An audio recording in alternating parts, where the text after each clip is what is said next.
Aveva un tasso alcolemico di 2,3 l'automobilista che si è schiantato contro l'oratorio di San Gaetano a Schiavon.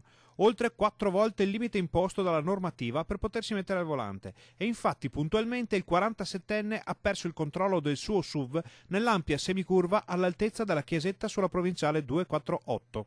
Il Range Rover Evoque è schizzato via centrando in pieno lo spigolo dell'edificio sacro e portandosi appresso una spanna buona di mattoni e intonaco. Se avesse colpito l'oratorio sul lato lungo o sulla facciata avrebbe probabilmente abbattuto l'intera parete. Il veicolo è invece rimbalzato e si è fermato in mezzo alla strada. Il boato ha svegliato i residenti che sono scesi in strada per vedere cosa fosse accaduto. Sul posto sono arrivati gli agenti della postrada di Bassano che hanno eseguito i rilievi di rito e messo in sicurezza l'area. Vista la situazione, il conducente del SUV è stato sottoposto all'alcol test e il risultato ha lasciato di stucco la stradale. L'uomo, rimasto illeso nel botto, aveva un tasso alcolemico di 2,3 che gli costerà una denuncia per guida in stato di ebbrezza.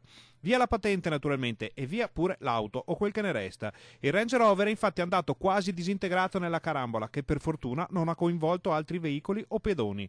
Il comando bassanese della Polstrada ribadisce ancora una volta come sia gravissimo mettersi al volante dopo aver bevuto. Casi come questo confermano che c'è ancora tanta strada da fare e che la prevenzione non è mai troppa.